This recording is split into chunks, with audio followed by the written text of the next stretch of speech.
welcome to the Regular Joe's Podcast. I'm Dave Pizzani. I'm Barry Kay. And I'm Todd Pleasant. You know who's awesome? Fanboy Collectibles. Yeah, late hit last week, but put the commercial way late in the show. Sorry about that. We're very excited about the Heritage Auction, but check them out. Hot Toys Sabine up for pre-order. Check. It's a good-looking figure. Ahsoka. It is a good-looking figure. Comes with a Loth Cat. Ahsoka. How can you go wrong? Oh, does it? Yeah. Oh, awesome. Yeah. Cool. Exo 6 Picard from Picard up for pre-order.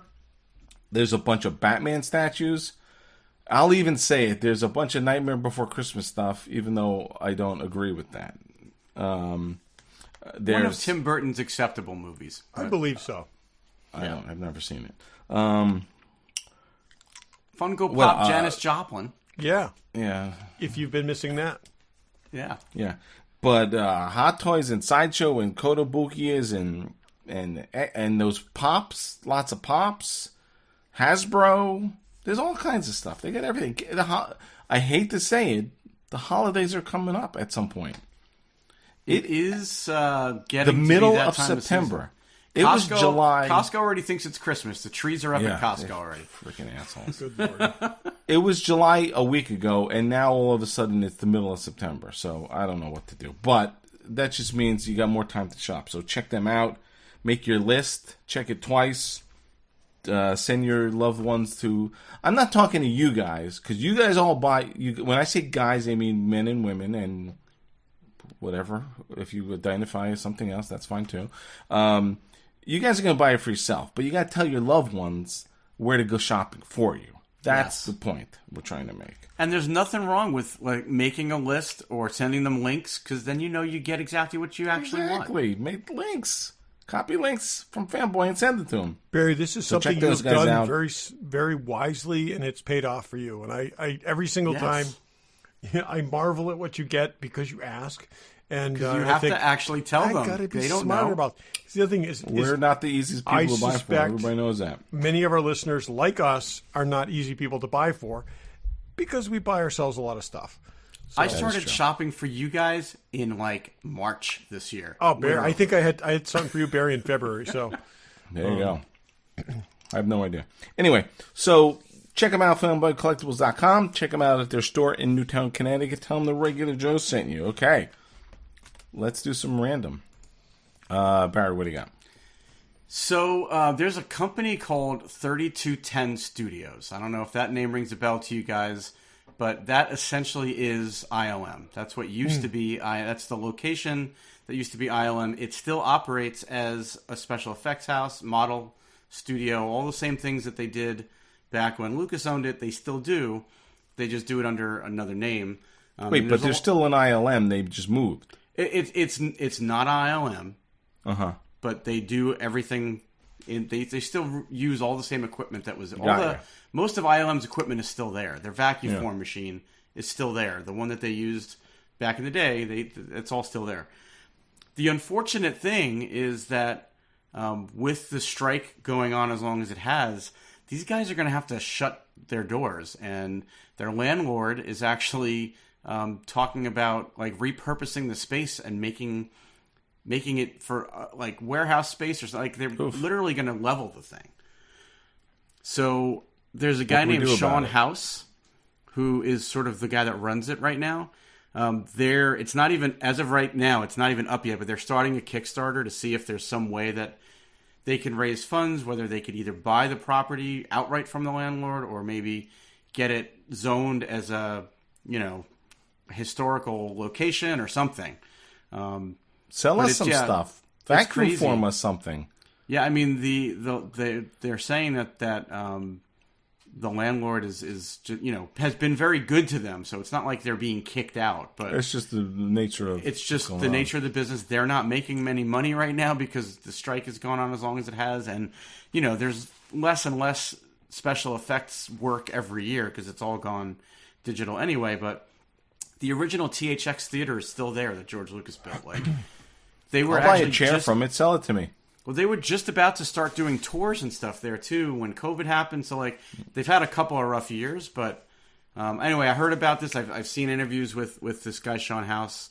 There's so much history there that it would be a shame if they had to like close their doors, and they're talking about having to like literally, they've got to exit the premises, so they're gonna have to get rid of everything that's there. And there's some stuff that's there that's been there for 40 years.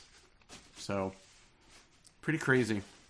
Is that your cat scraping something, scratching something? No, behind me there is an empty Fanboys collectibles box that the cat just knocked over and is diving in and out of, and is really having a good time with it. That's Rocket, I'm guessing. That is actually Ripley. Oh, it is. So one more instance of Fanboy collectibles bring joy to us all. Okay, there you go. That cat just loves empty boxes. So perfect. So keep us abreast on what's going on with these people. I mean, Yeah, as soon as there's like an actual website that you can send that I can like point people to, I'll mention it. I'm going to keep an eye on it. What's really crazy is like, it was a building for a company called Kerner Optical. When they took over. Before it was before they made it ILM, and then they never changed the name on the door. They just kept it Kerner Optical.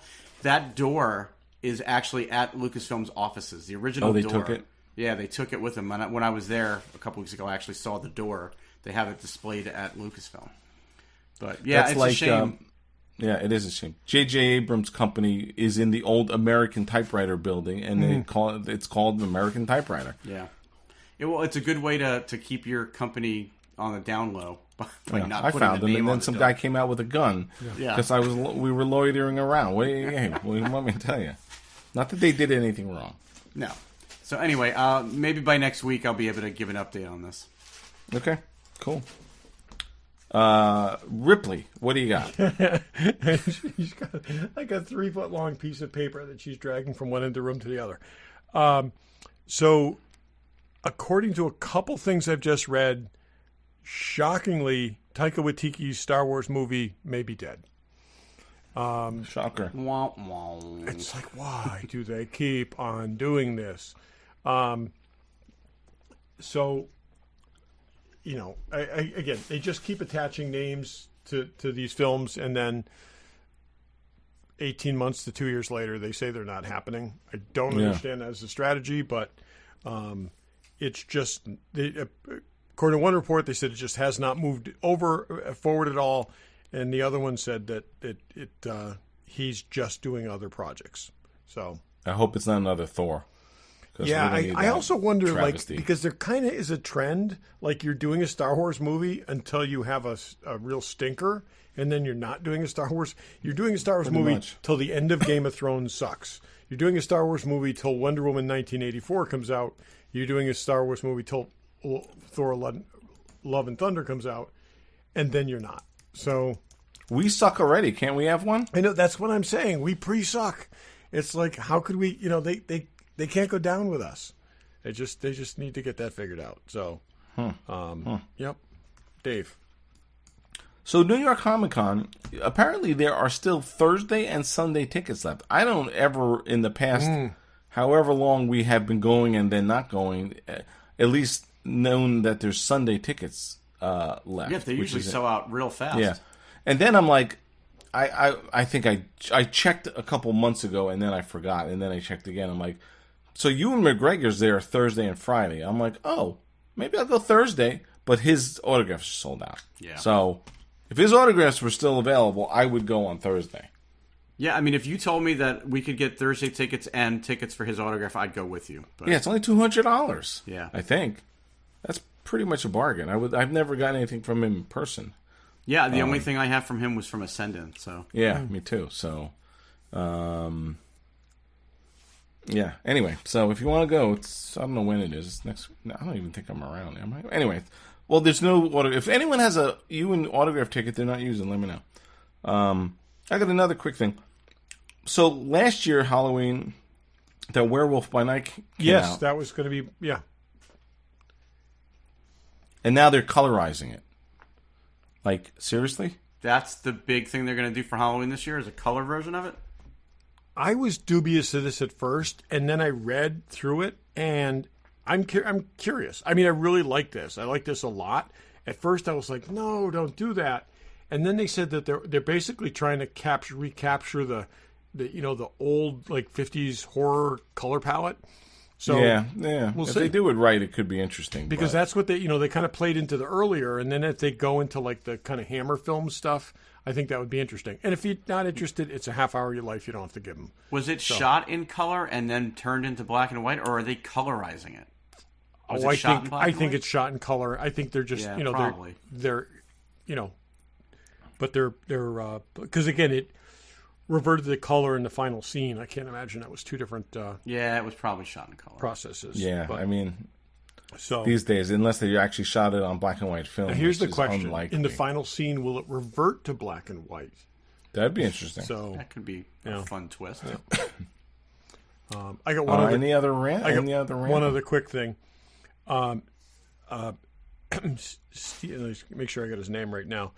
Stephen McKnight, who was the Daredevil showrunner for the first season on Netflix, has been very vocal about the Disney series. Most recently, he has said, and I think I want to get the exact quote here, it's an old Disney scam where they slightly rename a series to get reset contract terms back to the first season. Needs to be addressed by all the guilds, unions, and be crushed. Youch. So I gotta think that was quite a few years ago, and yes, it involves some of the same characters and stuff, but it's a completely different proposition at this point. So it's a different thing. It's not like it's a continuation of something from a different company. Yeah. Yep. No, it's just a little weird that it isn't the same thing and it's not a continuation, but they have the same lead actor playing the character. Yeah, but you could say that about the Flash movie too. So, it's like Tim Burton's probably not getting anything out of that. He's not happy about it, by the way. He's not happy about the Nick Cage cameo. Yep. Shut up, you little bitch. All right, so I got another one. So we had heard going back a year ago that there was going to be a Lando TV series, and then we heard a couple weeks ago that the showrunner was let go, and that it was Donald Glover and his brother that were going to lead this and write it and put the series out. And now this week they have announced it is no longer a series; it is now a movie. What I don't know is it a movie for Disney Plus or is it a theatrical movie? Because I'll be honest, I don't know that we need a Lando theatrical movie to be the next Star Wars movie that comes out. Like a Star Wars story thing went super good with Rogue One and super bad with Solo. And again, from a box office perspective, not from a theatrical and nuanced performance. Not from a nuanced yes, performance exactly. perspective. I still say if Solo had been from Lando's perspective, it would have been twice as interesting. So I think there's a story there. I don't know that we need a Donald. Oh no, I know that. Lando I'm saying I think there's a story there, but I think they already told it. You want to put a $50 million movie on Disney Plus? Yeah. I'll watch it. But other than that, I'm fine. I'm fine with whatever you do with it. Yeah. And then they'll just announce they're not doing it. Like everything else they announce. Yeah, but why announce it and then announce that these guys are leading it? And now it was his brother that said on a podcast. Of course. Oh, it's going to be a movie now. And apparently Lucasfilm actually corroborated that and said, yes, that's right. It is going to be a movie. Which usually they don't say anything. Like we talked about a couple weeks ago or whenever it was. How much of this, I'm developing the next Star Wars, all this info comes from podcasts. And as we know from 493 hours plus of things, you just talk. I mean, you got time to fill. People are, I'm developing Star Wars. Like, I said that. I was mistaken. Like, no. But that's why I'm saying in this case, Lucasfilm actually, acknowledged it and said, yes, that's right. It is a movie. Maybe they'll just say yes to whatever. Maybe now they will. So, we're developing a movie. You know who we're going to do a movie about? Cabe, that little mouse guy. And his friend Muftak? Yeah, but Cabe is turns into a Jedi, the mouse guy. It's a Jedi. I like it. Why not? We're getting a Wookiee Jedi. We've actually already had one, and now we're getting another one. So, in what? In the Acolyte. That's never going to see the light of day. It's already shot, dude. So what? They're scrapping it. They're not it's a tax scrapping write-off. the Acolyte. Trust me, they're not scrapping it. They've put a lot into it. Yeah, I agree. Those freaking Batgirl people still are bitching. Yeah, oh boy. We were going to have a Tim Burton Gotham-like, and I don't know why they pulled the plug. It's over, Johnny. It's over. Yeah, They pulled the plug. I'm sorry. Yep. It's not over till I say it's over. Sorry, it's over. You know who's awesome? Tell us. Collectibles is still awesome. It's still awesome. Are. Troy's the best. Troy's the best. He is. Okay. What do you want to talk about next? Let's talk about By the Ahsoka. way, did you guys watch the Aquaman 2? Aquaman? I have not. Okay, wait a Aquaman second. 2 trailer? I got to tell you, That's maybe the thing you say wrong. that could be it. You Aquaman. say... Wait, no, not that way. It's not like you an say, aftershave. It's. You say Aquaman, and it's Aquaman. All right. For some reason I almost said I said it like Pokemon. Aquaman. I know, but remember a couple of weeks ago I said Barry, there's something you it always still say doesn't wrong? make it interesting. It may No, be it doesn't. Aquaman. The trailer just was a mess. I started watching this trailer, and I think I lost interest about 8 seconds in and didn't finish it. It's like, if you can't hold attention with a trailer... They literally, and I watched the whole trailer. They literally threw the kitchen sink in. Like, there's everything is in this trailer. It's so it just seemed like a mess. CGI fest. And that's just it. It was just like, okay, But I liked And do you know, one. is Amber Heard in this or not? And if She was she is, in the trailer for half a second. And See, they say totally- that in the Why? film that's what it is. It's like blink and you'll miss her kind of thing. because of Johnny Depp? Screw that guy. But in the first scene of the trailer, they talk about how he's a father now. So I guess he didn't have the kid with Amber Heard, or he did, and then he kicked her to the curb. I don't know. Boy, that cat's making. If you're hearing rumble, It is totally. If you're papers. hearing, it is. It's I'm cat. hearing it. Usually we don't hear the extraneous noises through the mics. I'm no, hearing you don't. that. And this, I would stop it, but honestly, this No, cat is having cat's- the time of her life right now. Cats playing is always a good thing. Yeah, it's all good. All right, sorry, I threw that Aquaman thing in there as a audible, but whatever. Where's the other? Oh, is that two cats That's now? two cats now. Yeah.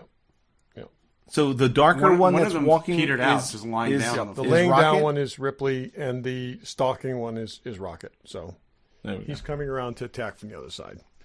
So it's this way all day, every day. It's just yeah. At least they've come out of their shells. Yeah. Oh yeah. No, they're yep, not shy at all. So Let's talk Ahsoka. So Ahsoka. Boy, that episode 5. how about Yeah, that episode it's- 5? Yeah, it's gotten better. I mean, it was a little slow in the beginning. I'm not starting off bad. The Ahsoka dialogue is a little too slow and measured. They really got to pep her up a little bit. But Well, anyway. it took till episode 5 to at least, and I don't think that they overtly explained it, but at least they explained, like, Ahsoka needed this to become back. We don't know what happened to Ahsoka that made her so, like, We don't. stoic. I think mean- it was. I think it was her turning away from Anakin, and Anakin going to the dark side. Turning into Darth Vader. I think she's. I think Well, she. But after that, she started training Sabine, and then she gave up on Sabine, and we Right. don't know why. Like, And again, there were other she's things afraid. that happened after Anakin. I actually That read an makes sense. interesting article that basically broke down all of her personality traits as PTSD. This, like, basically only being happy when she's fighting. That's the only time she but she's loses her affect. All these kinds of things, and it just I think we have seen her turn a corner. We saw her smile at the end of this episode. Oh, she came out of the and world that's what I'm between saying. worlds And I think back this is to her old self. and I think this is. But even beyond that, I think we're going to see a different character now. I trust Dave Filoni with this character. I do. I think they oversold the, she's damaged, she's, whatever. But I will say that you would not roll out a perfect version of Ahsoka and then go back to an imperfect version of Ahsoka. And the flashbacks were perfectly encapsulated who that character was. And to now go back to a flat and lifeless Ahsoka, I can't imagine him doing that. I think she's turned a corner and she's now back to who she was before. Yeah, I think so too. I also think probably blamed herself a bit. Of course, and she should, and because any person would under these circumstances. But I think he basically said to her, make the decision to live. You're not living, okay? You're just existing, and you have to choose to live. And I will tell you, I have never been I've never been a live action Anakin fan. Okay. I felt like they were heavy handed with that character in every incarnation. I really liked the animated Anakin. I thought you saw the logical progression with that character that was just short shrifted in the films. Yeah. I agree with that. Fused those two characters together perfectly. And part of that was Hayden Christensen finally had some actual good dialogue yes, to work with. Yes, but also it's just, it's like, we were texting about this, and I was talking to Dave because I wasn't sure where you were yet, but it's like Anakin lives on in her like no one else. Kenobi's gone, Yoda's gone.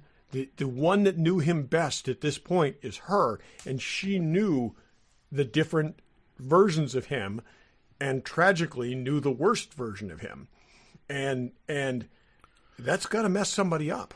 It really does. And I think, like I said, I think this was just a great episode. I think they got to actually end it a little earlier than they did, but I think the afterwards stuff kind of was like, okay, you can get there now. But this was great. I love the flashbacks. I liked how they used him in this much better than Kenobi. I think it just worked, and I think the fusion there was they perfectly connected this to the movie series. And I'm not even sure that I would call those flashbacks, because the way I interpreted those scenes, it was Rosario Dawson's age Ahsoka reliving those moments. Oh yeah, that's what I'm saying. And she was reliving it as her younger, like an avatar of her younger self. But if we go back to when she shows up in the Clone Wars battle, that first one, she's like, "Oh my God, it's the Clone Wars!" Like, oh yeah, no, and that's what I'm saying. And I'm saying flashback in almost the PTSD thing. She wasn't reliving that moment; she was stuck in that moment. And this was, the I think how they did that extremely well. I loved, as I commented, that her lightsabers evolved with her, so that you could see, when she's got the single green lightsaber, and then she's got the single white lightsaber, and then she had a single green, I think, right? Was it single green first, and then the double white, then the double whites, and then when she's kicked back to the present, she's got her new lightsabers, and it just was like I thought that was. And I really. Having been a Clone Wars fan since the beginning and watched it all the way through, seeing that stuff in live action, it was just done so well. Those sequences were just amazing, and to see all that done in live action so well was just amazing to me. It really was, and like I said, it was the bridge between those two things, and and there's always been people saying, who've said, oh, the animated stuff is out of canon, it doesn't count, whatever. And this just linked things perfectly. Well, Clone Wars, though, say what you will, it 100% was canon. Oh, no, there's no, I'm saying some people say that, but I think that and again, I have, you got me there. You dragged me kicking and screaming, but I have embraced the Anakin story as played out in in the Clone Wars, and it's that is believable. That progression of that character, that digression of that character is believable, whereas the movies are not.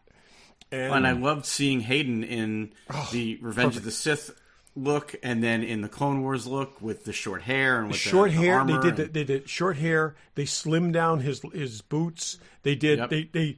They actually made they made his character look like this character, and as much as possible. And it was just Todd's holding up a animated Anakin Clone Wars guy. Available. I thought it was interesting that and good, and you wouldn't. I don't think previous Star Wars would have done it where, even when they redid the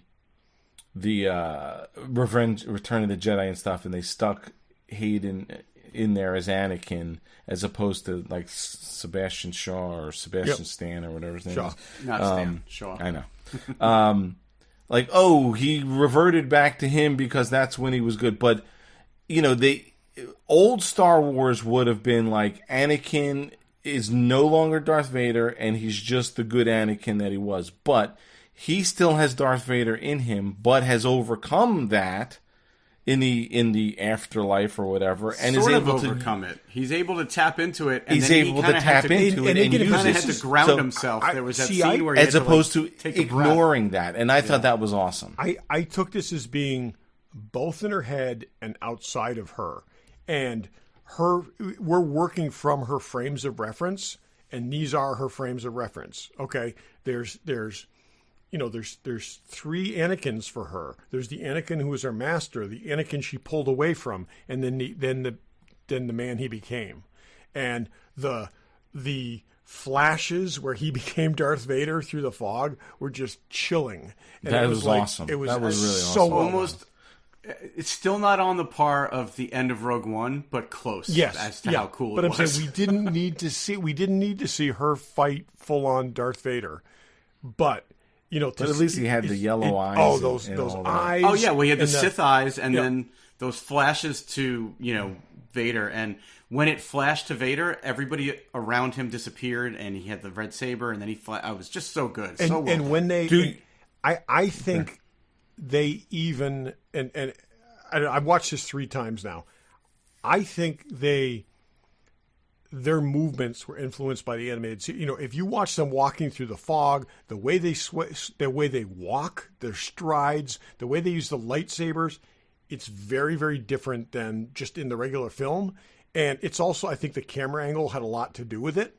I think they shot from animation angles, but this to me was perfect. And the girl that they used to play young Ahsoka did an amazing job. And I had phenomenal. texted you guys. She was young Gamora in Endgame. Yep. Yeah. But she was perfect in this role. Absolutely perfect. I would love to see an episode that was just, like I said, kind of a flashback that was just her. We could do flashbacks now with that character established. But the other weird thing was, and I don't know if it's just because you're more forgiving in animation, but it never really... I never really thought about the fact that they're taking teenage kids into gruesome battle. Like the Jedi were taking their Padawans who were like young kids. Yeah. And they were like thrown into horrific situations that totally would scar them. And then, like Barriss Offee in the Clone Wars kind of goes nuts. Yep. And, you could easily see how somebody could just not be able to handle what they were being asked to deal with. So I've had this discussion with people before about how young the Jedis recruited children. I think the war was not planned. You see what I'm saying? So I think these kids were pressed into battle a lot. These were child soldiers a lot sooner than they should have been. But I also think that part of it is once they're known to be Force adept, they need to be training them for fear that they're going to go the other way. Or, as we've heard many, many times, they have to be trained, the training is to start by a certain age. So if everyone goes to war, this is almost like, again, during every sea battle ever, there were cabin boys and young crew who were in their middle teens. And it's just a different, a different way and a different time. I read that she was supposed to be, during the early years, she was supposed to be 14. She always struck me as younger than that. But you don't know with her species. That's just it. She could. I remember when the Clone Wars movie came out, because that was the thing that kicked off the whole series. I remember them saying she was like 13 or 14 right. at the time. And that was what she was supposed to be. And I will say, which again always seemed young, one of the most annoying characters ever, and you know, they now claim that was intentional, that they had a long idea for a character arc for her in mind. I tend to think part of it was like appealing to kids, but I love the character. I do, and I feel like they're now on a track to do this character justice. But you know what? They had almost the first 2 full seasons of that show in the can before they ever aired an episode. Yeah. So I do think that they had arced it out, and they just George wasn't beholden to a network at all. I mean, he made 2 seasons of that show before they ever found a home for it. And he was also strongly committed to her character.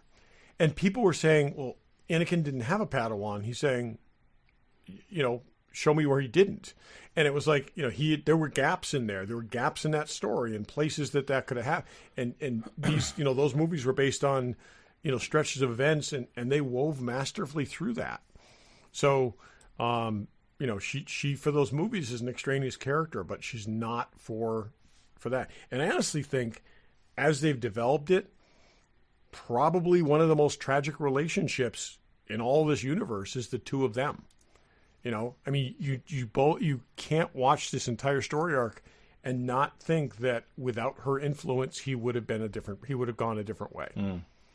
So it's possible. She leave him when she was accused of something timeline. She was not responsible for, and the accusation was enough for her to quit the Jedi. But what was that in the movie timeline? Before it was pre-Revenge of the Sith. Yep. Yeah. Uh-huh. And she came back briefly as kind of a contractor, and that's the last time we saw her. But she was not officially a member of the Jedi for a while, Order. and then she was sort of working with the Rebel Alliance as a intermediary between different cells. Yep. That's when she became Fulcrum. Yep. So, anyways, I will say prior to this, my favorite thing I've seen was Sabine. So far right now, my favorite thing from this whole series is the young version of Ahsoka. I thought that was perfect. I will say this. The young version of Ahsoka and this version of Anakin, the two of them together, I think is the best thing we've seen so far. I think this is the best Hayden Christensen Anakin we've ever seen.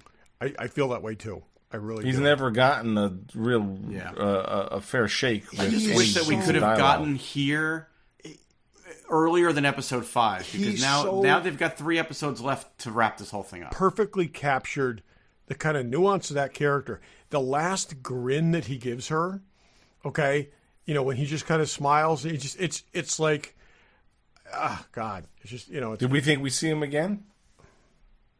I hope so. That's the question. The other thing is, was that in her head? Was that in the Well, we saw that realm before in Rebels. Her and Ezra were in that same realm with the little, the spheres and the little because walkways of why? and stuff. How'd they get there?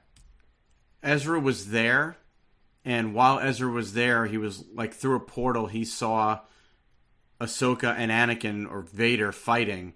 And he reached in and pulled her out of that fight. Because there was a whole episode in Rebels where Ahsoka and Vader were actually fighting, and he was pretty close to killing her, and Ezra saved her.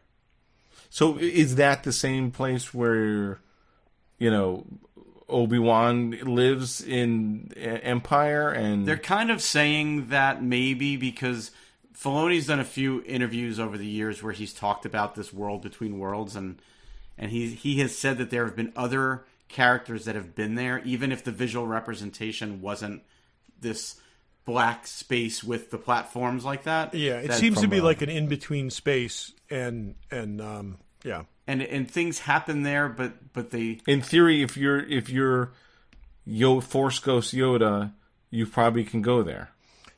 I don't think everyone dreams the same, and I think some people who are force adept dream different, perceive things on a different level. And I think maybe you see a force ghost, maybe you go to a place like this. But I've read some speculation that maybe even the cave on Dagobah might have been this place. Yeah, I think it's that could be, again, his frame of reference, what he was open to, and so on and so forth. Anyways, I think this is great. I think it's the best thing we've seen so far. I hope it continues in this trajectory. I do think the show has steadily gotten better. At least the pace has gotten better. And I hope it continues from here. Like I said, I couldn't be happier. So again, I said I've seen this 3 times now. And I'll probably watch it again. I'm gonna probably watch it again before I watch the next episode. Yeah, so. yeah. But good stuff. Yeah. Really good stuff. And this is what Filoni is capable of. This is what he's capable of. Now, on the bad, this is what he's capable of with his characters. I'm very curious to see if he's capable of doing this with other characters. Right. Oh, okay. On the bad, at some point, Hera's got to wear another outfit. She looks like a freaking action figure. Okay? Yeah. Hey, at least we saw Ahsoka take her headdress off. We've never seen I know, that before. her head looked weird. Well, it does. Yeah. I mean, that's why they wear the headdresses, because it's a little cringy looking. But we saw that. So we've seen... If they're going to keep showing Hera in this outfit, at least keep showing her from behind. Okay, I won't disagree with that. But I'm saying at some point she's got to take the jacket and the flight cap off. I mean, it just the hat is just. It's not going to happen. I don't think it's going to happen. I mean, it was there in the animation to sort of just take away a little bit from the weirdness of those Leku or whatever those things are called. But yeah, it's a little cartoon. It's looking cartoony. Kind of like cosplay, and it's not supposed to. It is, and again, like just because she's a general doesn't mean she's always wearing the same clothes. And she's not wearing a general's uniform. I mean, that's the other thing. It's like she's only got the badge on, the little like Sabine has been in badge. some different outfits, even if it was just pajamas in the bed. Yep. When she was sick. Yeah. No, she Ahsoka's also had different that stuff. kind of a fatigue outfit she wore. And Sabine also kind of armored up at one point, and she put additional layers on. But you gotta like that flight jacket must smell. Get it off. That's right. Hopefully, she's got a lot of them. Yeah. Like Lando's capes in the Millennium Falcon. What did you think of? I mean, I didn't pick up at the time that her son's name was Jason. Yeah. That's kind of interesting because they basically reused that. He only showed up at the very end of Rebels. Right. He was like in the last episode. Did they call him by his name there? Yes. So basically, they gave him a discarded name from the extended universe, from the expanded universe, from Leia and Han's kids. Yeah, Forgotten Kid is now. Yeah, So. And he's totally doesn't look anything like her. Like because the father was human. I know, I get that, but it should be a little bit. He should at least be green. Well, he's got green hair. That doesn't count. When we saw him in the animated series, he had green skin and hair, right? I'm pretty sure. I'll be honest, I don't remember. I think he had green skin and human hair. I think we could do without that kid. I don't think we need him in this show. Well, I mean, they had to have him because he shows up in the animated series that spawned all these characters, so you can't just ignore him and pretend he's not. I will say I like that they've avoided ever having Chopper stand next to Professor what's his name. Oh yeah, because that would just be a little too much. So keeping the astromech droid away from the protocolist droid looking guy. I didn't realize until like episode 3 that was David Tennant doing the voice. Oh, really? Yeah. Oh, yeah. No, it's and I think it's great. It doesn't sound like him, really, but I think it does. I've seen him in other things. I also like that character a lot. I love the interaction with the kid. It was like, oh, will you train me as a Jedi? No. And it's just, you can make lightsabers. Can I make a lightsaber? No. Great. No, it's been good. It's been really good. Even the first 3.5 episodes that were a little slow, it's been good. It has, but it got great in episode 4. My favorite line from him was, of all the Padawans I've ever encountered, you are certainly the least talented. You show the least potential. She has no force abilities. Like, seriously? She's going to end up with some. To that end, it's going to merge. Sure. The fact that they had that scene of her trying to move the thing, that she couldn't move was great. And she said, it's like she puts her hand out, and you're thinking like, no, I'm talking about in the fight when she puts her hand out, and the woman's just like has this epiphany. You have no powers. And then she uses the wrist gauntlet. That was brilliant. And I was hoping it wasn't going to be a redo of the scene with Rey, where Rey puts her hand out and all of a sudden the lightsaber flies into her hand. And that's why I'm saying it was perfect the way they did it. She says, you have no powers. And then she used the gauntlet, and it was like, boom. No, you may not think so, but I do. She would be sliced in pieces in real... If I don't think so. I don't think someone who's trained as a Mandalorian... who is trained with the Darksaber is not going to be adept at wielding a lightsaber. And she was trained in saber dueling by a Jedi. Yes, so, exactly. Okay. So I do feel like a human without force powers would cut parts of their own body off. I think that, but also against somebody who is not Jedi trained, okay, trained by a fallen Jedi, but not necessarily didn't go through the whole rigor and stuff. I think she's got a shot. So, all right. Well, let's see what happens this week. It's definitely getting better. I mean, if this is the high point, which it's a good high point, I just hope it doesn't. I think it's. So I was saying, I just wish the high point came a little earlier in the season, so that we only have 3 episodes left. It's almost over already. Well. If they go downhill quickly, you'll be... A lot's got to happen in 3 episodes. And I'm optimistic now. I'm far more than I was. We haven't even seen Thrawn yet. Jeez. Yeah. I know. No. Well, we also, don't know if this is going to be a cliffhanger for a season 2. I'm hoping it doesn't do that, but it could. We didn't expect that on Loki, and look what happened. So yeah, they haven't really done that though in right in this universe. But they could. Did they do it in Mandalorian at all? No. I think they've wrapped up each season, right? There was a cliffhanger. There was a little bit, yeah. At 2 though, not at 3. Yeah, not at 1. Not at 1. And 3 totally closed up shop. Yeah. So, well, you'll see. Okie dokie. So here's a week where you have Star Trek and Star Wars in the same thing, even though it's... And we love that. It's not... Well, and in this case, it's live-action Star Wars and animated Star Trek. Exactly. I mean, so Lower Decks premiered. Spoilers. Okay. We didn't mention spoilers with Ahsoka. It's deeper than that. It is live-action Star Trek, or live-action Star Wars based on animated source material, and animated Star Trek based on live-action source material. There you go. So deep. This is deep stuff, everybody.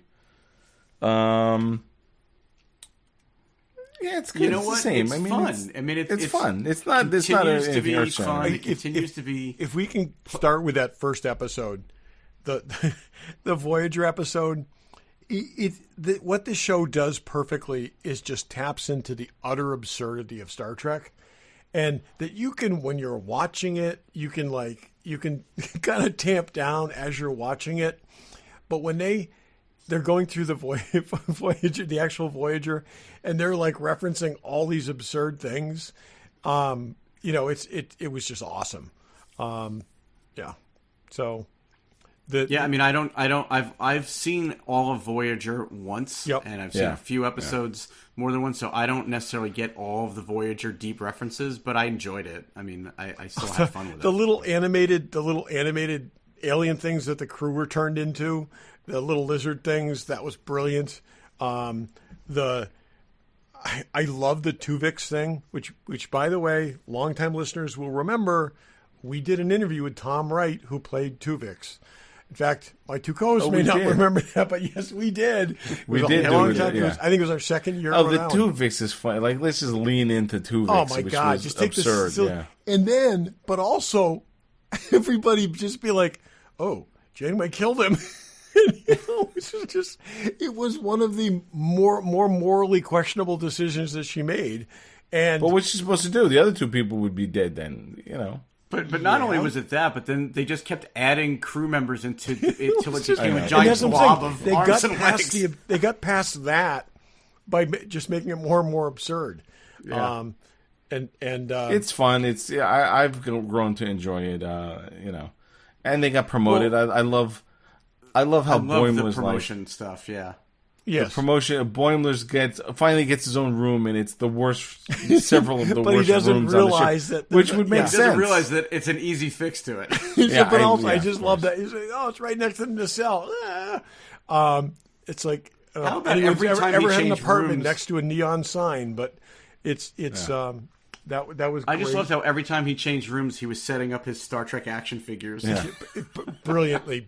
Even when he was in the Jeffries tube, he took the time to set them he up. brought them. Yeah. Not that's unfamiliar It's to us. good, and we've said this before, but it started out way more manic than it is now, and It's they nowhere near as finally manic. got the balance right. It where did. it's I think just so. It did. it's funny and it just moves at a really rapid pace, but it's not as crazy as it started. I love the idea that Rutherford has actually been denying promotions over and over because he really has saved the day like 7 times. And it's like that he's actually been denying promotions over and over again so that he wouldn't move away from his friends. Well, and I loved how he was being so competitive with that other Oh cadet. yeah, that was good too.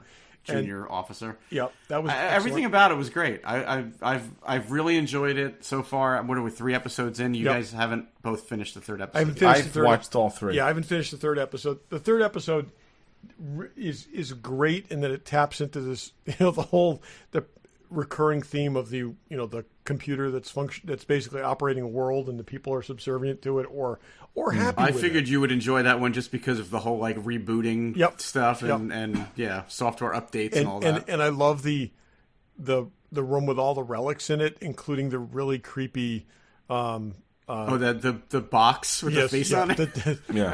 The Betazoid box. It's the like Betazoid box, and then that game that sucks you into it. and the guy who's got PTSD because of the game.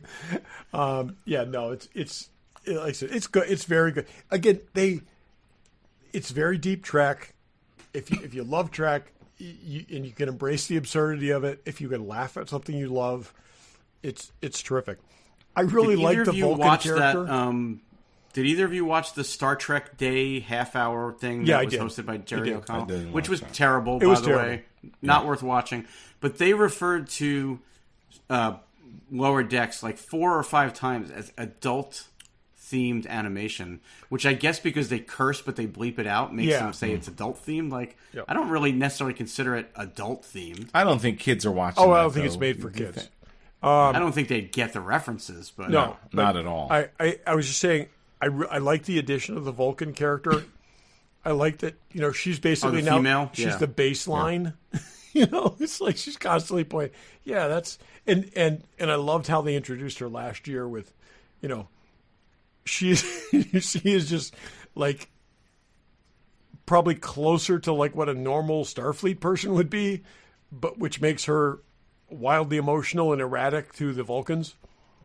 And Tendi just desperately wants to be her friend, and she just doesn't want anything to do with her. Just no interest. My prediction is she and Boimler are going to hook up. I think so.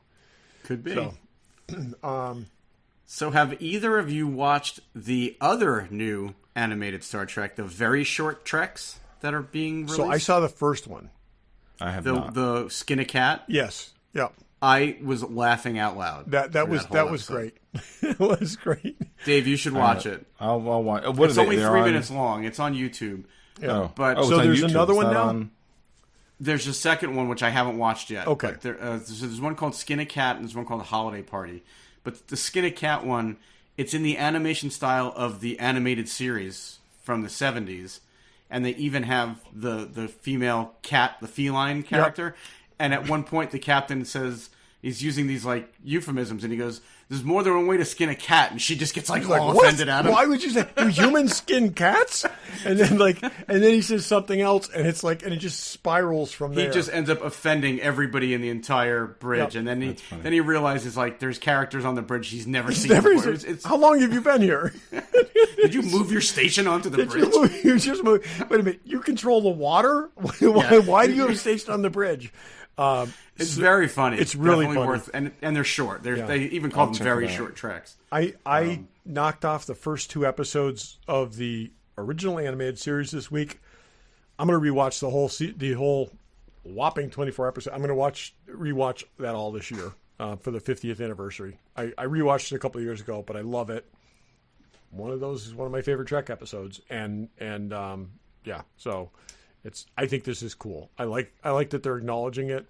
I still find it really weird that there's one animated Trek that they have like completely disavowed. I hope someday we actually get the story behind that. But what do you mean? What's Prodigy? One episode? Prodigy. They in the Prodigy anniversary special. They never acknowledged the existence of Prodigy. No, they didn't. And it's just really, really strange how that is. But that anniversary special was terrible. It was, but I'm saying I heard it was terrible. Yeah. You don't even, like I said, like it didn't exist. They mentioned the number of series. They don't count that among the series. It's very odd. So, I'm wondering if there's some kind of licensing error there. Well, they've kind of, they pulled it off Paramount Plus, so they probably just don't want to talk about it. Yep. They may want to write it off and take a tax cut. Well, they're saying that they're shopping it to see if they can find a new home for the second Supposedly season. the second season is pretty much complete. I'm just saying, I'm wondering if like there's just a problem there. So it just seems very strange. And it wasn't that bad. It started off a little rough, but it got much better. It ended well. Yeah. Given everything that's going on with the writer's strike and all this other stuff, at least right now, there's some good stuff to watch. So let's just be happy about that. Okay, let's go. What's in the box? Show you with the box. Who's in the box? What's in the box? What's in the box? Regular Joe's What's in the Box. Todd, what do you got? Okay. So I have this 1/6 scale Beagle figure. Okay. It's pretty lifelike and accurate, pretty well painted, whatever. And it came with this Jonathan Archer figure, which is also pretty well done. Basic figure, not a tremendous amount of accessories, a couple of different sets of hands, but he's got his phase pistol and his tricorder and his communicator. I think the likeness is good. These are very kind of basic uniforms, but I like it. It's again, there's not a lot of good stuff from Enterprise, and he's a captain. I want to add him to my shelf. So that's Exo 6. Yep. Yeah. Exo 6. Hold him up so we could see him instead of you playing with him. Sorry. How's that zipper? Is that zipper a little oversized? Maybe a tiny bit, but not much. Not much. Put it this way: if it's any smaller, you couldn't operate it. But like I said, I think they did a good job with the, everything, and it's. Yeah, I have that figure too. So I think that the likeness on him might not be quite as strong as some of the other ones they've done, but it's not bad. It's good. It's just not like a knocked out of the park. Amazing. He's got a pensive look that I think comes off a little constipated, but I think it looks like him, but it's not the best expression. So, but I'm with you. I wanted to have all the captains from all the different shows, and so he's I needed very, to get very reasonably priced. And some of these are going up a little more because they're adding a little more accessories and whatnot. And it is a very underappreciated series. So, and there was kind of nothing to give him, so it made sense that they give him. Is Einstein the dog? No, Einstein's from Back to the Future. What's the dog's name? Pathos, right? Porthos. All right, Pathos. He's very depressed. Yes, that's right. Emotive. Yeah, no, I was close. Close. Yeah, no, he had to come with Porthos. So Porthos was very nearly Darwin's name. So, yep. So, anyways, I had to explain it to like 4 people, and then we pivoted to Darwin. But yep. So. And, well, as we record this, Exo 6 is supposed to announce pre-orders for Wrath of Khan stuff tomorrow. Yep. It will be 3 days ago when you hear this. Yes. But I just hope that they don't, sometimes they announce stuff very far in advance. Multiples normally. And sometimes they announce stuff and it's and you can buy it right now. I just wonder if this is going to be the... I think it's a purchase. Yeah, so I hope they don't do I think all 3 most figures it'll be or all 2. 4. We know of 4 figures. I hope they don't release them all on the same day.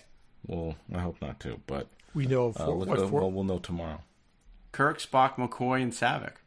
They've shown us pictures of all of them, and they're releasing a captain's chair too. From what? From the Enterprise. Wrath of Khan? Yeah. I don't need that.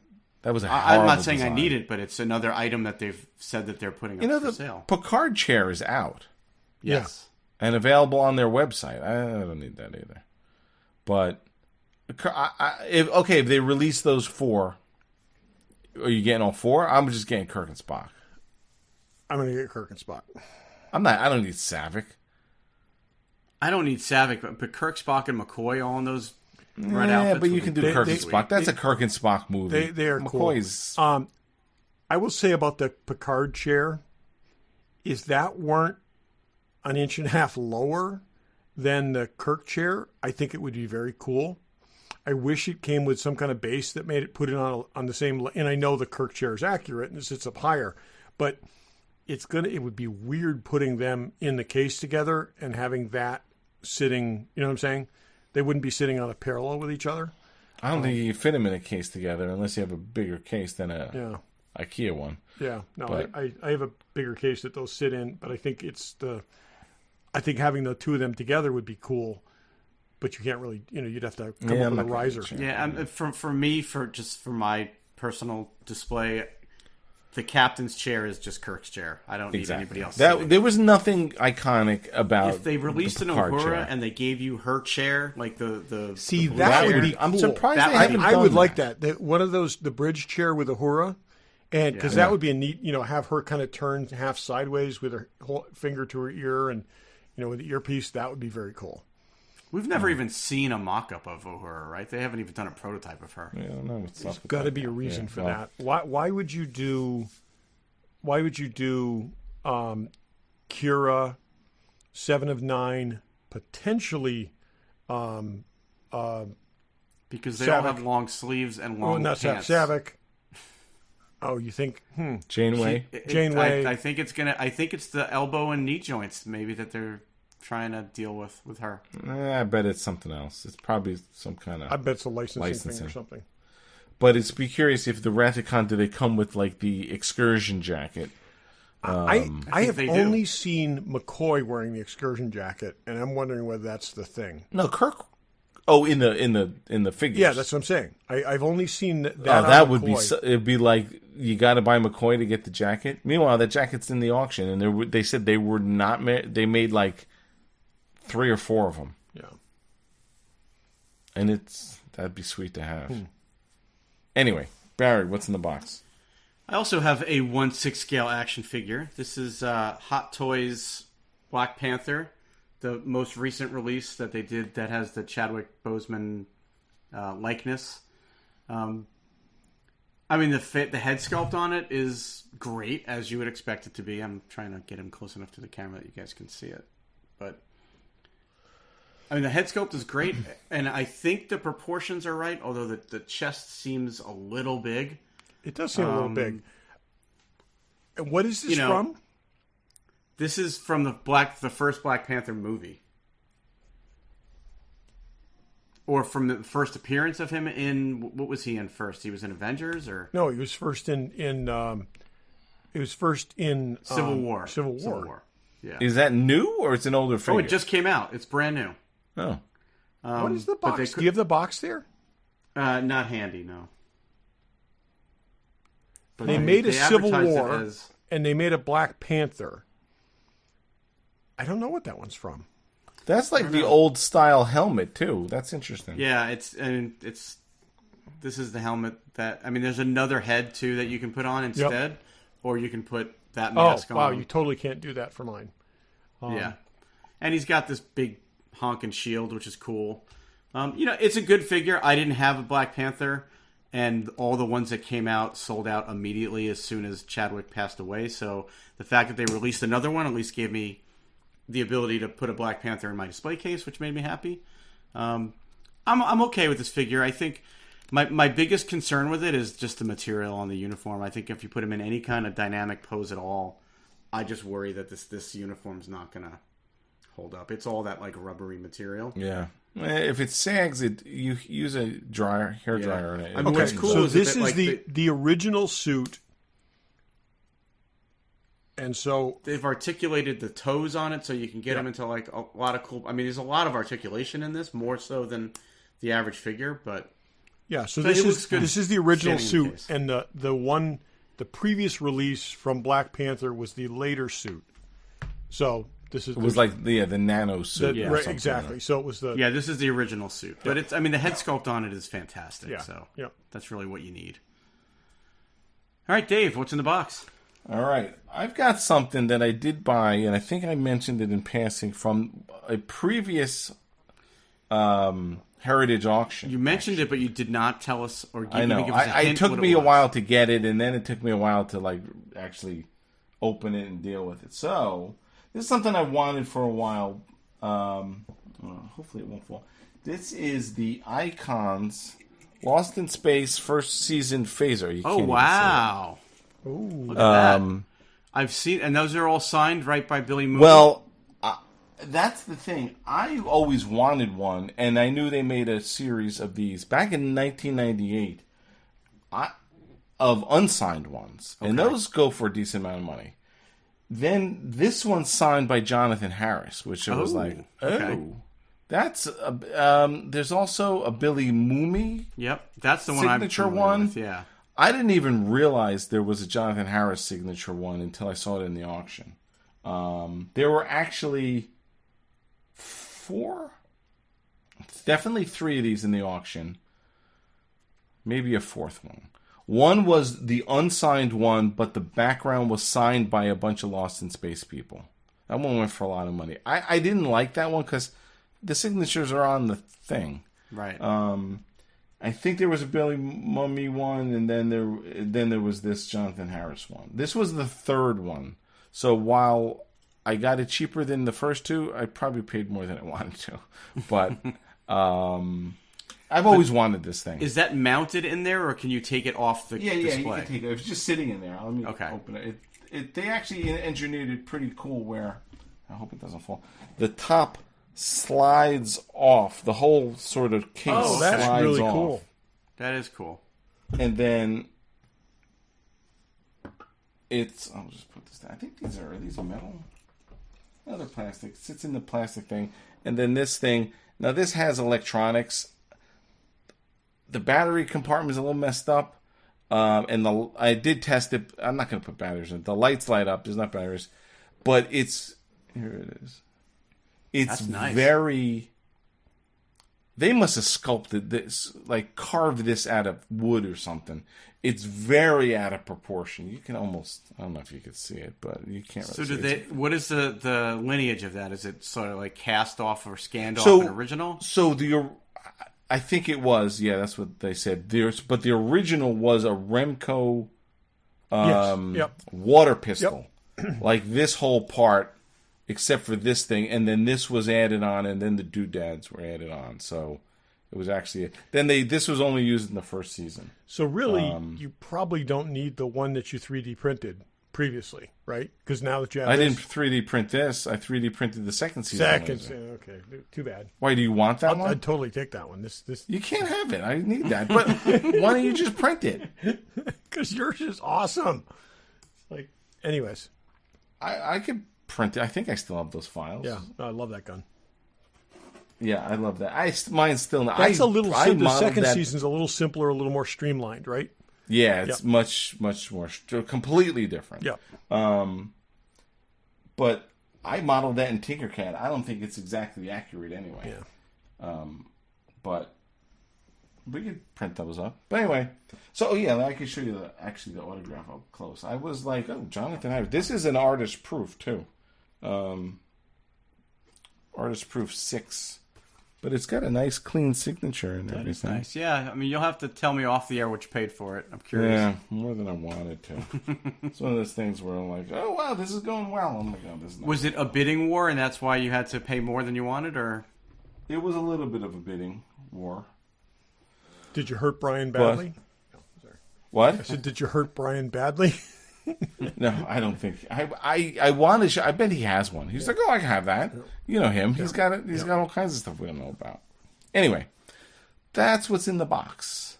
We'll that Heritage auction, Greg Jean's auction. I'm sure we'll talk more about that. That's coming up. Get that catalog. If you haven't looked through that catalog, look through it. Don't bid on anything, but look through it. Yeah, we should put together the forbidden list of things that our listeners are not allowed to bid on. Yes, we should. I'm not even telling anybody that. Someone who could hate me and say I'm bidding on it. This is true. You could be. Think about that, Dave. In an alternate universe, you could be on someone's list. Speaking of our list, I'm sure in this universe I'm on someone's list.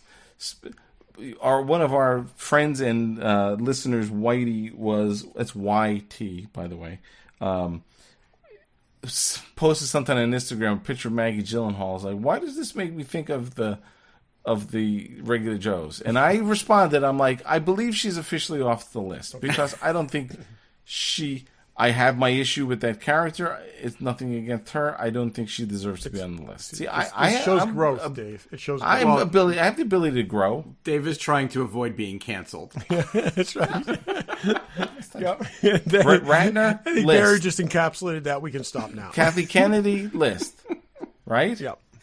Yeah, but Kathy's not on the list because of her looks. Basically, because she's not. Because she's a terrible producer. But she's not on the list because she's not as cute as Katie Holmes. That's why she's been taken off the list because it's not. She was miscast. Yes, miscast. That's I agree with miscast. Wasn't her fault. It's honestly, I will say she's more credible as that character than Katie Holmes was. But, yeah. But it's a hard act to follow. It is. It is a hard. And it's not her fault. Yeah. So. All right, let's not go relive that. Yeah, let's just stop right there. Next week we're gonna update the list. It's almost time for the annual airing of grievances. That's right. Yep. So, anyway, okay. Next week something. And thanks for listening. Thanks for listening. Thanks for listening.